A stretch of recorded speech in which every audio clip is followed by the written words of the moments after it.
agradecemos por mais essa oportunidade de estarmos aqui hoje reunidos, que possamos aproveitar dessa oportunidade de encontro, de reflexões, para ampliarmos o nosso conhecimento, e esse conhecimento automaticamente ir nos ajudando na nossa prática, no nosso dia a dia, na nossa vivência, e que todos possamos aproveitar o estudo da noite. Que o nosso irmão que fará uso da palavra seja ajudado, inspirado por esses amigos espirituais, que com certeza sempre estão aqui presentes.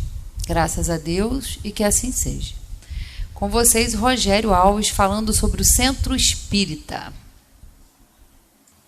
Bom, pessoal, mais uma oportunidade, né? A Ângela costuma dizer que para a gente ficar atento e aproveitar essas oportunidades. Um dia maravilhoso, um dia aí de verão, pessoal aí tranquilo, todo mundo, ninguém lembrando de blusa, de nada, né? Até com saudade do inverno. A Valéria falou em inspiração, né? Para a gente ser inspirado. E hoje eu escrevi, inclusive, um artigo sobre isso, sobre inspiração. Eu gosto quando o dirigente começa a fazer a prece, eu peço a eles que me inspirem, eu peço a eles que se juntem, né, aqui em torno de nós para que o trabalho seja bem feito. Se eu não merecer, né, essa atenção, mas pelo menos que eles se compadeçam de quem vai assistir. Então nós vamos falar hoje sobre o Centro Espírita e vamos falar bem. Vamos falar bem do Centro Espírita. A Márcia, outro dia, o Ivan me pediram aí um PDF aí do livro Centro Espírita, do Herculano Pires. Eu acabei buscando o meu, não achei, mandei para eles em PDF, depois acabei achando o meu livro e fui folheando, mexi no livro e acabei relendo ele. É um livro bem pequenininho, se eu não me engano, deve ter umas 100 páginas e tal. Eu dei uma relida nele, eu acho que pela terceira ou quarta vez. É um livro de 1957, gente. O autor é o professor José Herculano Pires. Segundo o que se diz no movimento espírita desde o século passado, é o metro que melhor mediu, que melhor leu Kardec. Deixa em 79, né, o nosso convívio aí, volta para a parte espiritual, deixando 81 obras, grande maioria falando de espiritismo, a grande maioria falando de Kardec, falando das obras fundamentais da doutrina espírita, um grande lutador, um grande trabalhador da doutrina espírita, que no final da sua marcha, da sua caminhada, ele nasceu em 1914, nos últimos anos ali dele encarnado, as pessoas convidavam ele para fazer palestras e ele se recusava. Muito trabalho já, né, idade, trabalhou a vida inteira, foi jornalista no interior de São Paulo, professor. E as pessoas, mas professor, por que professor? Vamos lá. E ele dizia assim, não. É preciso que nós espíritas voltemos a fazer espiritismo de vivos. Nos últimos anos, nós nos empenhamos em fazer espiritismo de mortos.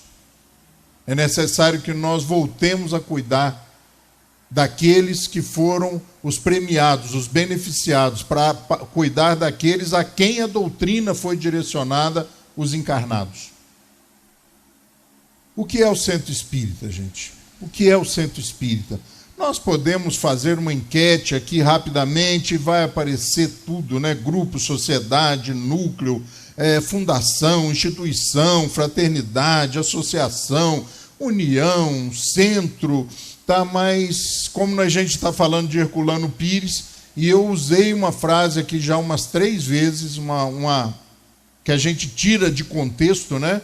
Eu não gosto muito de tirar frases de contexto, porque às vezes ela perde realmente o seu sentido primordial. O Sandro usou, acho que na última palestra dele, e eu trouxe hoje na íntegra essa colocação, onde Herculano diz no livro o que é o Centro Espírita, né? Ele diz assim: Se os espíritas soubessem o que é o centro espírita, quais são realmente a sua função e a sua significação, o espiritismo seria hoje o mais importante movimento cultural e espiritual da Terra. Essa é a frase que a gente tem trazido aqui, mas ela está dentro de um contexto e ele continua. Temos no Brasil, e isso é um consenso universal, o maior, mais ativo e produtivo movimento espírita do planeta. A expansão do espiritismo em nossa terra é incessante e prossegue em ritmo acelerado. Mas o que fazemos em todo este vasto continente espírita é um esforço imenso de igrejificar o espiritismo, de emparelhá-lo com as religiões decadentes e ultrapassadas, formando por toda parte núcleos místicos desligados da realidade imediata. Ele era duro. Ele era duro, um defensor ferrenho da doutrina espírita. As traduções que nós usamos aqui na Casa Espírita, no Friburguense, são as traduções feitas das obras fundamentais pelo professor José Herculano Pires.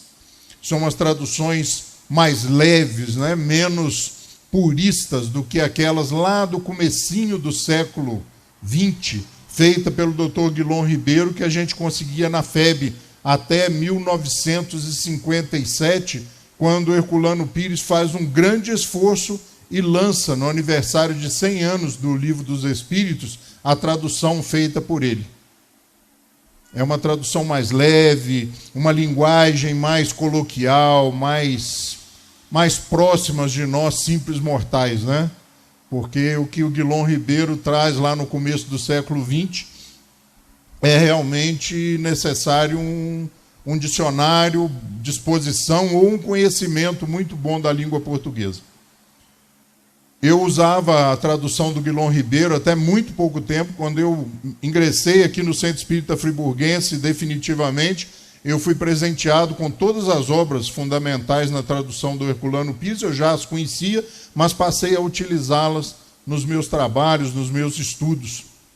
E realmente eu recomendo o livro O Centro Espírita. É um livreto. Como eu disse para vocês, eu procurei, não achei, o dia que achei, falei, vou ler. E reli. Talvez em 2, 3 dias, eu reli o livro.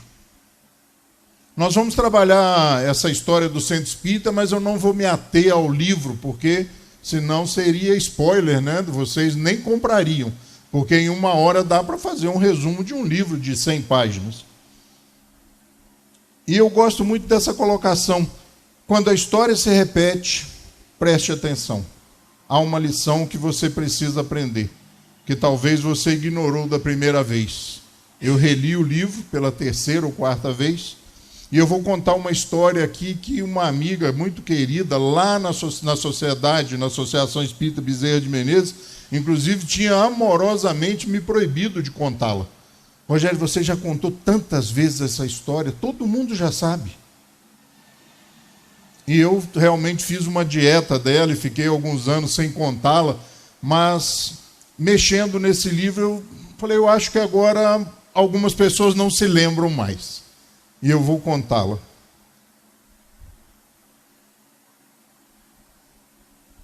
Também lá no século XX, talvez muita gente nem tenha conhecimento disso, era muito comum, inclusive friburguenses, estruturarem excursões e irem em busca ao encontro da mediunidade de Chico Xavier.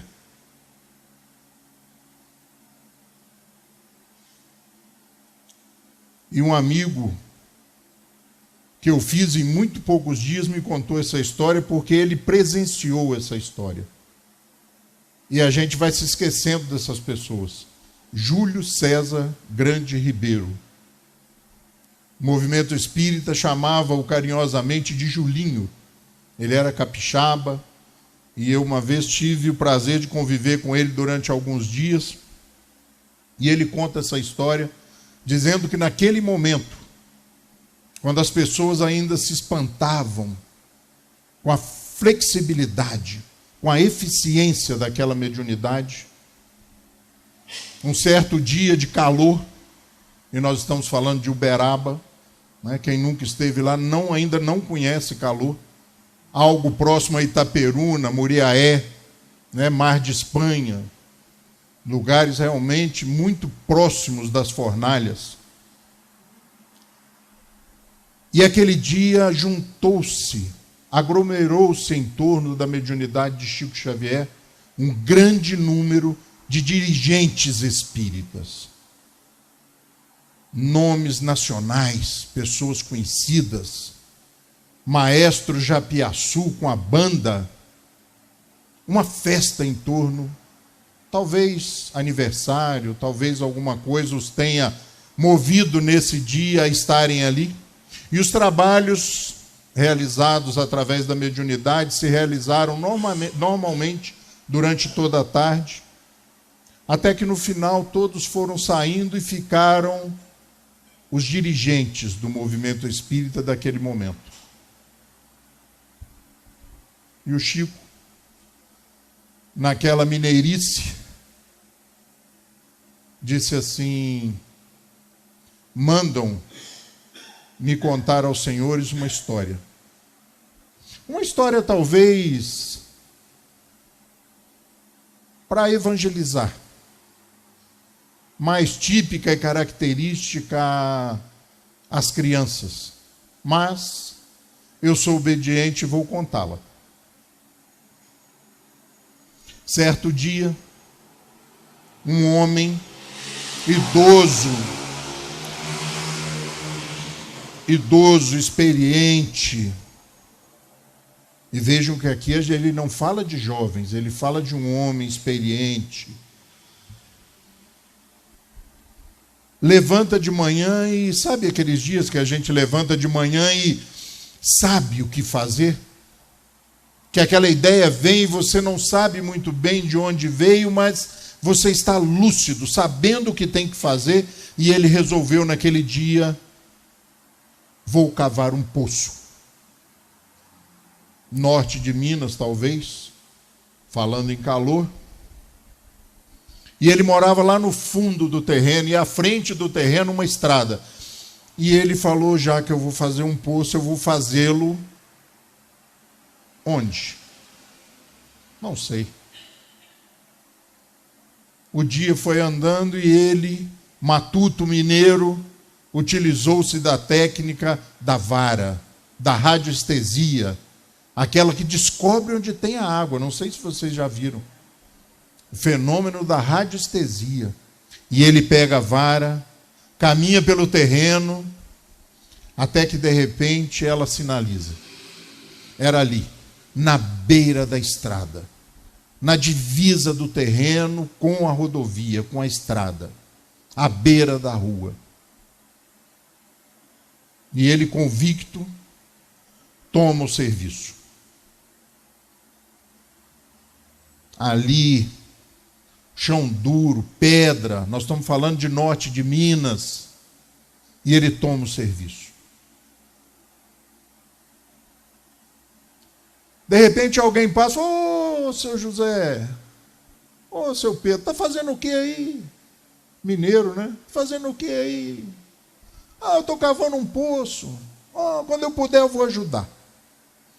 Porque é mais ou menos assim, né? As pessoas, quando eu tiver um tempo, eu vou dar uma mão no senhor. E o trabalho continuou. Pouca ajuda, mas ele ali, de manhã à noite, dando-se a terra, a pedra, as ferramentas, com alguma ajuda, o trabalho foi caminhando. Até que, de repente, um certo dia, lá estava ela, a linfa preciosa, a água pura. Mais uma vez, a vara estava certa.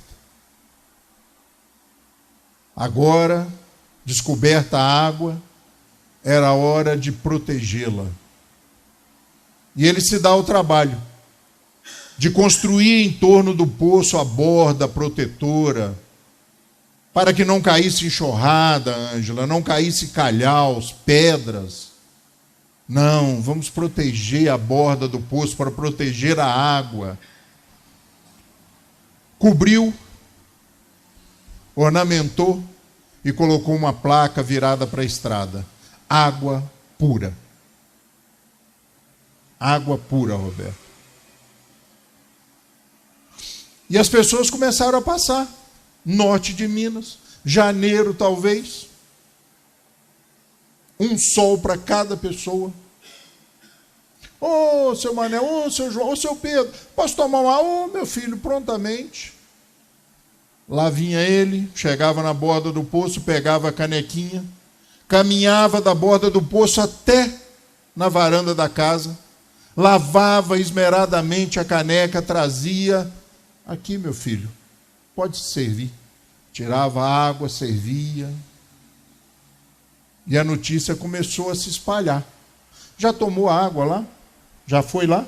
Ah, quando você para, vai lá e toma. Olha que água. Passa lá. E o trabalho começou a aumentar. E chegou um ponto e uma hora que era o dia inteiro. Do poço para casa, da casa para o poço, do poço para casa. Lava a caneca, dá a caneca, distribuindo água. Distribuindo água.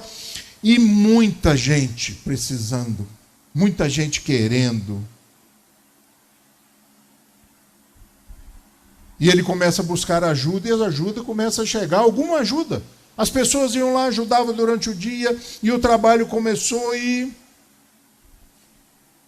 até que ele se viu uma hora que ele meio trôpego ali no meio daqueles jovens, daquelas pessoas que chegaram depois, e ele sentiu que estava atrapalhando. Porque agora não era cavar o poço. Agora não era se dar a terra, a pedra. Não. Agora era só servir a água. Só servir a água. E ele se recolhe e fica na varanda da casa. E de lá as pessoas, ô, seu José, ô, meu filho, seja bem-vindo. Quando precisar, nós estamos aqui, passando aí para tomar uma aguinha com a gente. E o trabalho fluindo. E ele supervisionando, ele olhando. Ele ali da varanda, atento. A idade foi chegando, o tempo foi passando, o trabalho gostoso sendo realizado. Nem na varanda mais. Agora na janela do seu quarto. Acenava às vezes e durante alguns períodos do dia para algumas pessoas que faziam questão de vê-lo, de estar com ele. Daí uns dias nem na janela. E o trabalho, água, caneca, bica, água, caneca o dia inteiro. Não parava o trabalho. Daí uns dias só na cama. Na sua enxergazinha, ali. Até que chega o dia do nosso amigo voltar para a pátria espiritual. A gente volta para a pátria espiritual. E ele volta, mais o trabalho. Nos primeiros dias, então, que perda, que saudade, né? Aquela saudade antecipada. Ele ainda não tinha nem partido direito, mas o trabalho ali, consternado, mas todo mundo no trabalho. Era servir a água. O poço estava pronto, agora era servir a água. Até que alguém mais prático, de espírito prático, afeito à modernidade, depois de alguns dias diz assim: gente, pelo amor de Deus, né? Para que essa trabalheira? Pega a caneca, leva a caneca, lava a caneca, traz a caneca. Isso é coisa de gente velha. Não era, não. Era cuidado, era carinho. E ele lá na parte espiritual. E as pessoas atentas, ouvindo a história. Uma história bonita. Criança, né? As crianças, não, mas ele contava isso para dirigentes, Ângela, do movimento espírita. Mas as pessoas ali. E esse de espírito mais prático. Por que a gente não faz diferente? coloca um tonel aqui do lado do barril, tira a água, enche o tonel e pega aqui com o copo, lava a canequinha aqui, joga e vamos fazer de um jeito mais prático. Enchia-se o barril de manhã, servia água o dia inteiro, de tarde o que sobrava ali, que ela jogava fora, virava o barril, no outro dia enchia o barril de novo e o trabalho continuando. Pessoal sedento, vamos lá. Até que alguém ainda mais prático diz assim: para que barril, gente? Tira a água, sario, sabe o que é o sario? É aquela manivela, né, que você toca, né, mãe? Lá em casa, quando eu era criança, tinha um sario lá, né? Tinha lá, tocava, corda, tira, bota o balde aqui na borda do poço e deixa o pessoal se servir, Valéria. Pega o copo, uma chacoalhadinha, joga e... Se ficar um micróbio, um micróbiozinho, uma bactériazinha à toa, não vai fazer mal a ninguém. Vamos fazer da forma mais prática. E começou a todo mundo se servir da água. Levar para casa, barril, tonel, galões de água para casa. Todo mundo, do jeito que queria. E formou-se o tumulto, o descuido em torno do poço. E as pessoas olhavam uma para a outra, seu Luiz. Que história é essa que ele está contando para a gente? E dentro de muito pouco tempo, o poço se perdeu. Poluído. E as pessoas não ligavam, Valéria, porque já tinham água em casa. Já tinham galões de água estocado. E o poço arruinado. E ele faz esse silêncio que chacina a alma da gente, bem mais longo do que esse que eu fiz, e diz assim para os dirigentes do movimento espírita: esse poço de que eu falei, é o centro espírita. Mandam dizer isso para vocês, que esse poço é o centro espírita. Que precisa de cuidado, de carinho, de atenção. Não se fala na história de crianças, de jovens, de mocinhos, não. É um senhor que se dá o trabalho de fundar uma casa espírita, que completa 130, 140, 100 anos, 70 anos, fundar uma casa espírita. Não é muito difícil. O difícil é manter o poço funcionando. O difícil é proteger o poço das ideias práticas, das deturpações, das novidades, dos pedaços do céu que a gente não cessa de querer que caiam todas as reuniões, Roberto. Novidade, novidade. E o mercado atende a demanda. Está cheio de obras mediúnicas e ditas mediúnicas, espíritas e pseudo-espíritas, espiritualistas confundidas com espíritas. E o poço, às vezes, resiste. Mas é preciso tomar cuidado. Porque daqui uns dias, pode acontecer da gente encontrar na casa espírita algumas coisas estranhas ao centro espírita. Pedras, calhaus, enxurradas, detritos, que vão poluir essa água. O papel do centro espírita é acolher, consolar, mas acima de tudo esclarecer. O papel primordial da casa espírita é divulgar a doutrina espírita, porque conhecendo-a, apreendendo-a, interiorizando-a, nós seremos aqueles que diremos não ao barril, não à praticidade, não aquilo que pode poluir a água, a linfa preciosa e pura. Herculano Pires caminha no livro e lá na frente ele diz da significação do centro espírita. Aliás, nem é lá na frente, é bem no início do livro que ele fala da significação do centro espírita.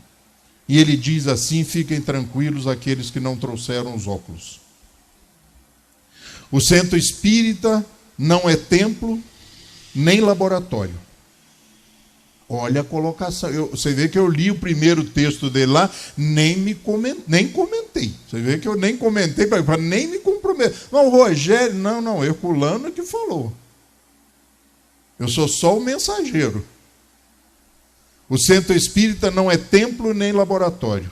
É, para usarmos a expressão espírita de Victor Hugo, ponte dioptique. Não se preocupem, porque ele tomou cuidado, ele era um educador, ele diz assim, do movimento doutrinário, ou seja, ponte dioptique do movimento doutrinário, ou seja, eu adoro quando vem assim, ou seja, porque ele vai explicar, né? Porque meu francês é tão bom que quando eu vi ali, ou seja, eu falei, graças a Deus. O seu ponto visual de convergências, o centro espírita é o ponto visual de convergências. O que trouxe cada um de nós aqui hoje? Várias motivações. Várias motivações. E aqui é o centro de convergência destas buscas. É na casa espírita. Podemos figurá-lo, o centro espírita, como um espelho côncavo, em que todas as atividades doutrinárias se refletem e se unem, projetando-se conjugadas no plano social. No plano social é aquele que... Vamos lá no centro hoje, Roberto. Centro? Que centro? Centro espírita. Eu não estou fazendo nada, eu vou lá. Essa é a ação social daquele que vem à casa espírita, mas que pode ser católico, protestante, budista, ateu, materialista, não importa. No plano social, geral, espírita e não espírita, tudo converge para aqui. Porque a pessoa que não é espírita busca às vezes a casa espírita pelos seus motivos. Vai lá, toma um passe, leva uma água magnetizada, ou leva uma água para ser magnetizada. Você vai ver que vai melhorar. Então converge-se aqui ou para aqui tudo, várias buscas, várias demandas, várias sedes. E a gente busca o poço. E o poço tem que estar aberto. O poço tem que estar funcionando, o poço tem que estar protegido, porque existe um esforço, como ele diz lá atrás, de igrejificar, de transformar o espiritismo. Eu tenho algumas redes sociais onde eu falo de espiritismo e eu publico Kardec. É um desafio meu particular, né? Há um ano mais ou menos eu comecei a publicar nessa rede social. Eu só publico Kardec. Nesse ano aí, talvez 2 ou 3 vezes eu publiquei Herculano Pires e Hermínio Correia de Miranda. Mas é Kardec. Frases, colocações, opiniões, posturas, pareceres do professor Allan Kardec e dos espíritos superiores, ou seja, textos e trechos das obras fundamentais da doutrina espírita. Por que o desafio pessoal? Porque ouve-se, não sei onde, Roberto, ouve-se por aí que Kardec está ultrapassado, gente. Você já pensa? Não, nós estávamos comentando, ouve-se por aí. Ouviu-se por aí, me contaram que... Você acha que alguém vai no centro espírita para ouvir Kardec? As pessoas querem novidade. Eu falei, será? O jovem não fica, Washington, no centro espírita. Porque eles querem...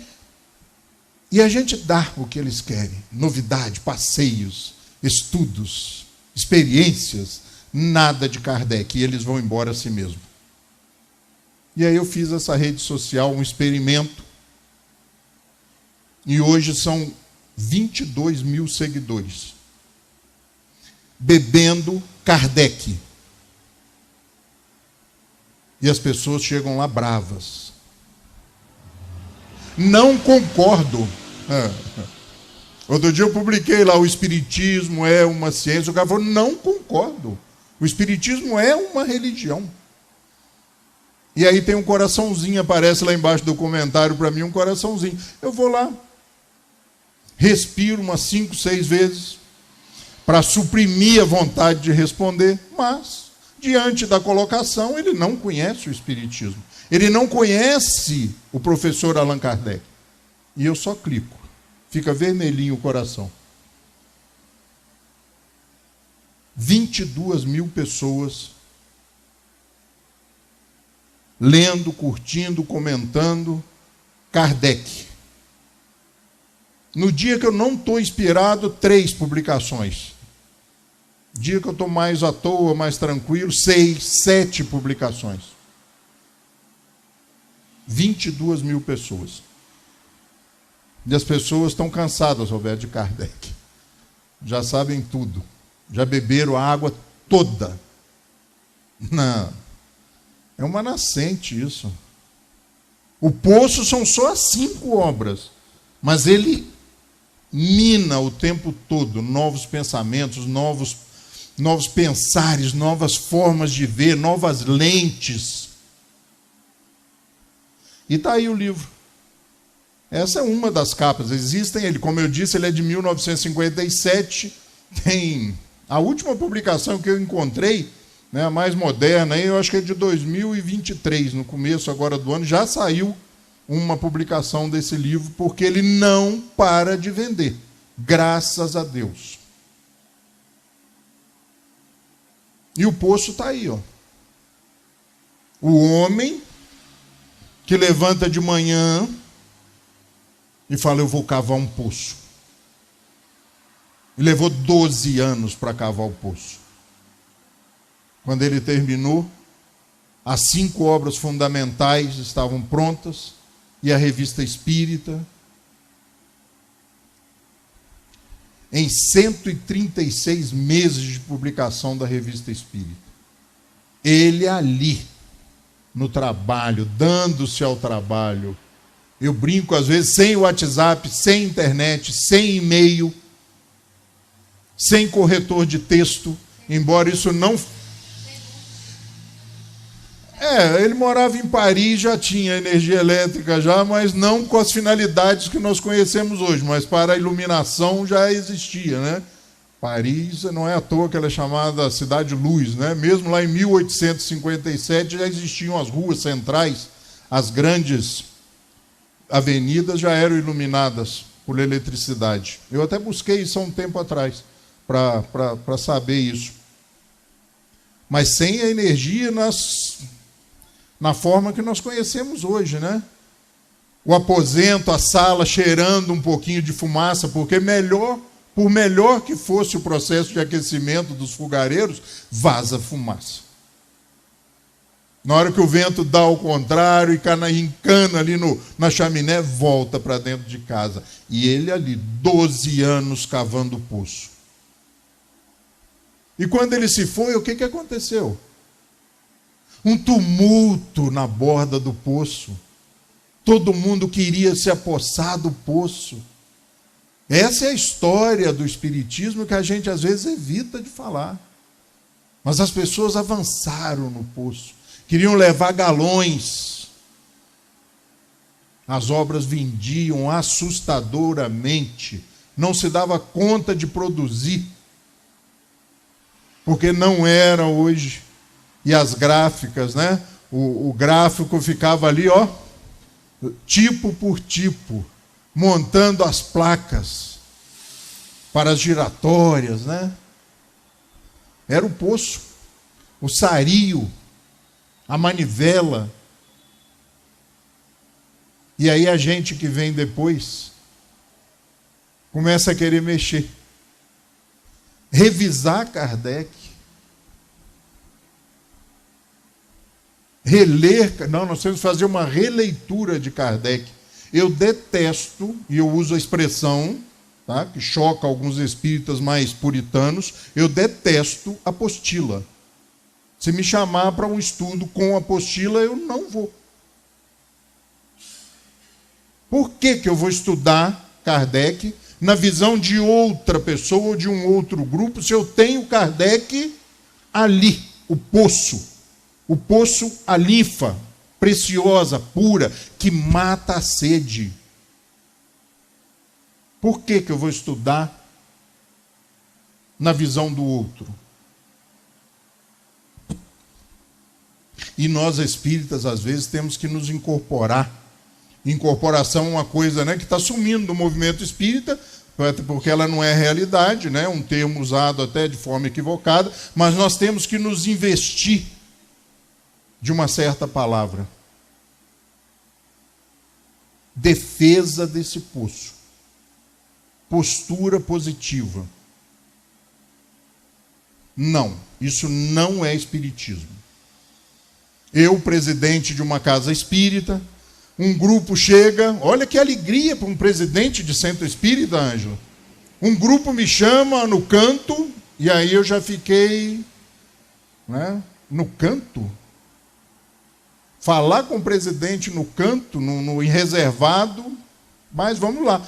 Pois não, gente, o que houve? Nós estávamos querendo começar, Washington, um novo grupo de estudo aqui na casa. Falei, que beleza. Nós já temos estudos na casa, vários, né? Era uma casa ativa, com muito estudo. E o que vocês vão querer estudar? Porque a gente tem que fazer a pergunta, né? Nós vamos estudar os dragões. Por azar eu tinha lido. Azar deles. E meu também, porque foi uma perda de tempo. Eu falei, não. Mas é um grupo de estudo. Não. Mas, não. Empresta o espaço? Não. Então nós vamos para o sítio de fulano. Vá para o sítio. Mas a partir do momento que eu emprestar o poço para vocês, para estudarem isto, e vejam que eu estou frisando isto, eu estou poluindo o poço. Porque aí o estudo não é seu, o estudo não é de vocês, o estudo é da casa. Então aqui não. É a defesa dos calhaus, das pedras, das traças sorrateiras que vão entrando, sabe? Mas isso é tão bom. É bom, mas não é bom. Olha, eu tive numa casa e eles acendem as luzes e a cromoterapia é maravilhosa lá no papel dela. Na casa espírita, cada um faz o que quiser com o poço.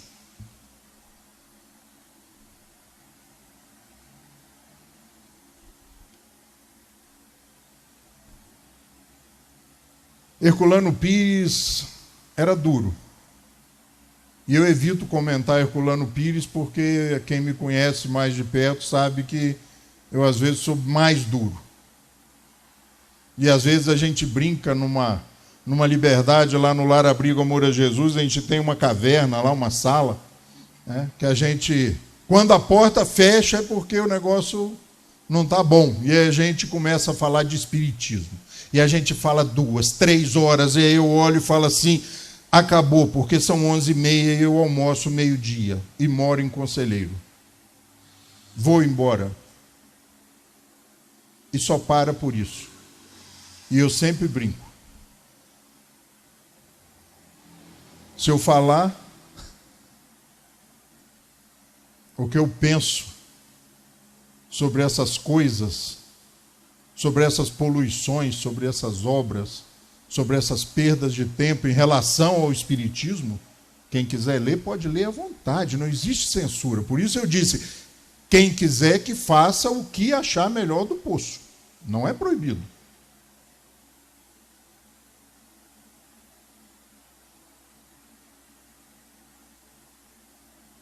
Mas eu não posso, sabe? É melhor calar, né, Valéria? Vou arrumar problema para quê? Outro dia eu fiz uma palestra aqui e uma pessoa me buscou pessoalmente, me disse: eu não concordo com isso. Falei: que bom que você não concorda. Quais são os motivos? Estes e estes. Por quê? Porque comigo já aconteceu isso, assim, e eu falava desta intimidade, desse mergulho mais profundo com a mediunidade. Sabe, com essa busca de inspiração, que você senta aqui, a Valéria faz a palestra e você entra em contato com os amigos espirituais e diz assim: olha, eu fiz o dever de casa. Eu me preparei. Agora eu preciso de uma... Como é que chama a pilha? A pilha boa? Duracell. Preciso de uma força maior aqui para me ajudar a concatenar tudo isso e falar em 50 minutos tudo que eu preparei. E sabe o que acontece?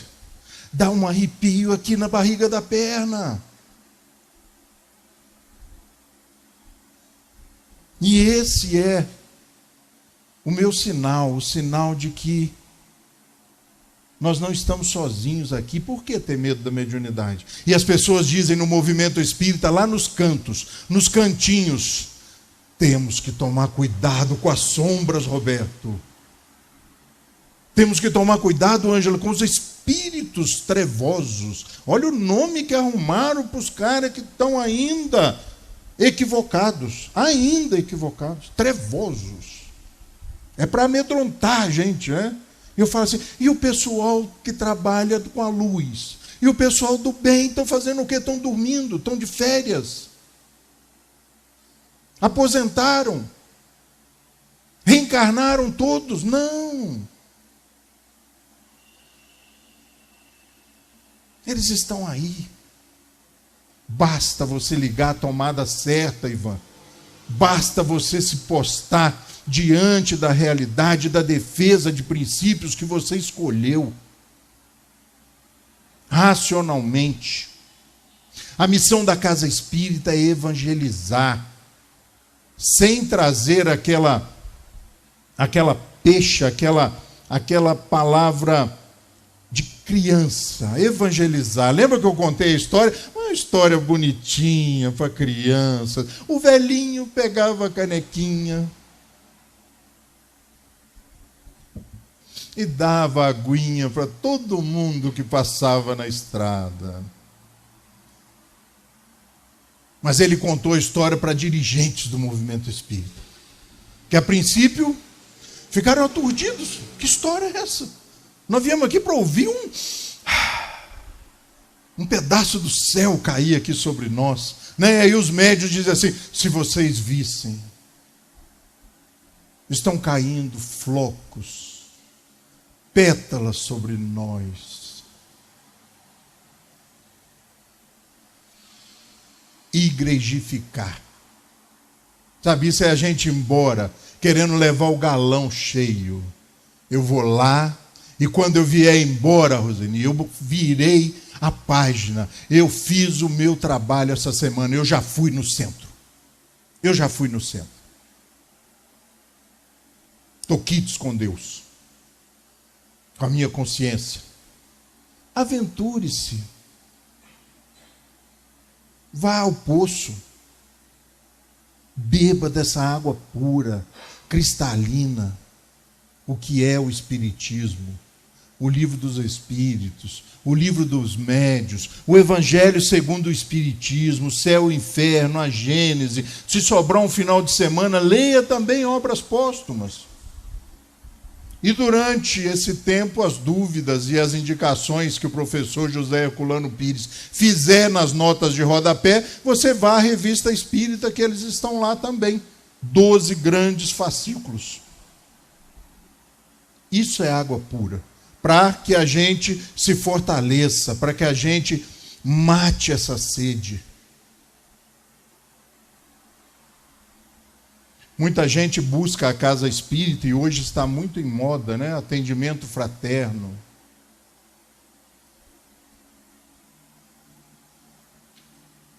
E é o papel da casa. Receber, esclarecer, desmistificar. Olha, o negócio está feio comigo, estou sentindo uns arrepios na barriga da perna, uns negócios meio estranhos, o que eu faço? Aí a pessoa faz cara de médium, que recebeu a consulta, né? Faz cara de médium, deixa comigo que eu vou resolver. Não é espiritismo. Meu amigo, você vai resolver assim. Vê aonde você está ligando a sua tomada. Está no lugar errado. Só você pode resolver isso. Dá uma analisada no que você anda pensando, no que você anda fazendo, no que você anda lendo, porque isso atrai as companhias. E você forma um clube. E depois quer sair da sociedade? Sair do clube? Saia. Saia, mas saia consciente de onde você errou, até para não errar de novo. Esse é o papel do espiritismo. Libertar as pessoas, não fazer proselitismo. Distribuir a água com responsabilidade. Matar a sede com responsabilidade. A palestra espírita é essencial. E eu digo, francamente, depois de alguns anos fazendo palestra, não se torna espírita, não se conhece o espiritismo assistindo palestra. Sai-se muitas vezes, e pode ser um caso de hoje, com mais dúvidas do que se chegou. Aborrecido com o orador. Isso é normal. Isso é normal. Mas o papel da palestra, do estudo é esse. Colocar uma minhocazinha lá para trabalhar, para fertilizar o solo do nosso cérebro. Uma pulga atrás da orelha. Nem tem pulga mais, né? Outro dia minha mãe estava conversando. Tem anos que eu não ouço falar e nem sou picado por uma pulga. Eu acho que elas foram extintas. Mas botar aquela pulga atrás da orelha, esse ditado é interessante, né? Eu penso uma pulga atrás da...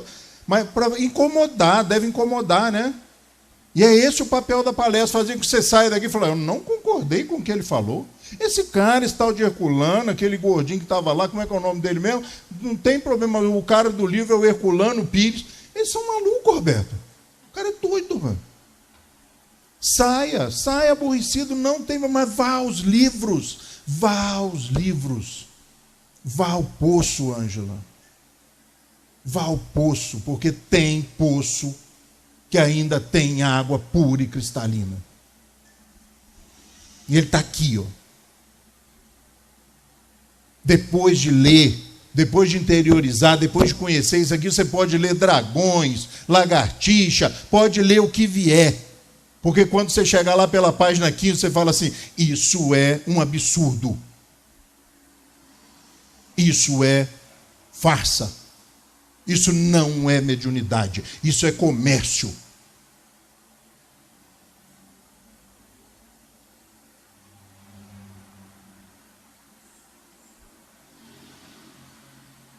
O passe. O passe, né? O passe. Quanta gente vem no Centro Espírita Friburguense pela primeira vez, aquela ação social, chega aqui e a Valéria acaba com a ilusão e diz assim, o passe aqui é coletivo.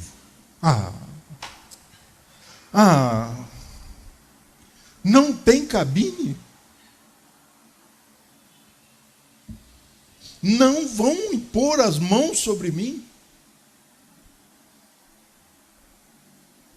Não vão balangar as mãos?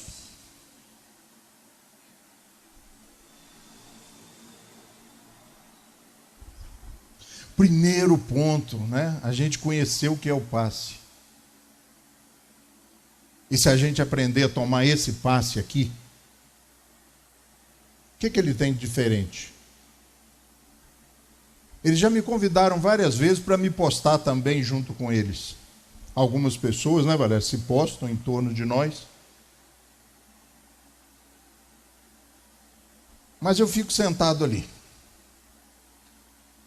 E eu mentalizo algumas pessoas que estão precisando mais do que nós, que não puderam ou não conseguiram vir aqui, que resistem a ir ao poço, mesmo sedentos. Se você aprende que esse passe pode ter, dependendo da sua postura, da sua ação, da sua receptividade, da sua disposição, ter o mesmo efeito do que aquele outro passe mais direcionado a pessoas que precisam especificamente de um tratamento, você pode começar a fazer isso em casa. Porque o que acontece aqui? Uma pessoa fala de uma posição, de uma ideia positiva, um ambiente legal, você vem, se coloca aqui e recebeu o passe, recebi. Por que não faz em casa? Hoje eu não estou bem. Hoje, amanheci hoje, cuidado, hein? Amanheci hoje com o pé esquerdo, não estou muito bom. E tome um passe. Vá para o seu quarto, sente-se lá. Pega um livro, leia um pouquinho. Ouça uma boa música, respire, porque quando a gente está alterado, a gente para de respirar, respira só aqui, só o necessário para não morrer asfixiado, né? E fica, né? Eu então que tenho assim o nariz mais, chega a mexer assim, né? Relaxa, toma um passo em casa, gente. Permita-se, ou permita aos espíritos superiores agirem sobre você, porque você bufando eles não vão conseguir. Se você não parar, sentar e relaxar, eles não vão conseguir. Por que aqui funciona? Porque nós saímos de casa, viemos, sentamos, aguardamos 10, 15 minutos, começou a palestra, nós ouvimos uma proposta positiva durante 50 minutos, e aí acontece, faça em casa. Isso é espiritismo.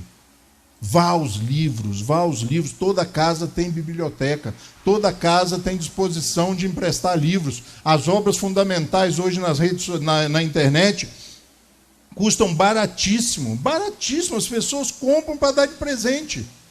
O cara vai lá comprar para ele, ele olha o preço, não é possível. Manda uma dúzia e dá de presente, porque são muito baratas. Então, faça o estudo espírita. Conheça a doutrina espírita.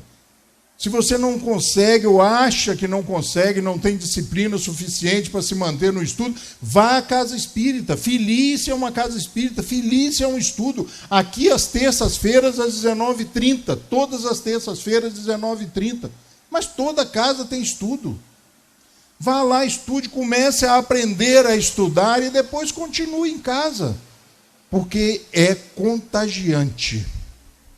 Você não consegue parar. Você vê que eu procurei o livro, não achei o livro, falei, não é possível, eu vou achar o livro. Procurei, achei o livro e li o livro. É contagiante, é instigador ou é instigante. Você quer saber, e quer saber da doutrina espírita, ela está aí, ó. O Livro dos Espíritos, nas suas 1018 questões, mais desdobramentos e comentários, contém a doutrina espírita. Toda a doutrina espírita. Ah, mas e o Livro dos Médios? É o desdobramento dessa obra. Esta obra é dividida em 4 livros, depois dela vem 4 livros. O Livro dos Médios, o Evangelho, o Céu e o Inferno e a Gênesis, que divide ou amplia a disposição, né? Porque o Livro dos Espíritos é frustrante, né? Kardec pergunta e você se prepara, limpa o óculos, fala assim, agora a resposta vão ter 3 páginas, aí tem 2 linhas. E aí nas outras obras ele amplia isso, ele abre para a gente, explica. Porque o Espiritismo, nós fomos alcançados pelo tempo, e ele traz isso também, é tempo. O Espiritismo tem e traz desafios futuros.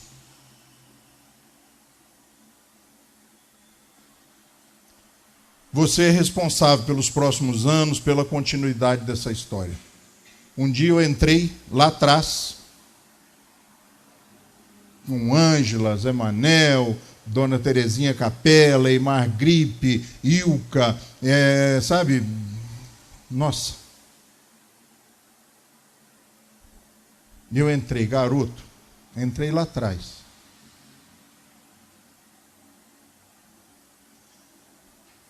E a gente fica responsável por isso, por manter o poço.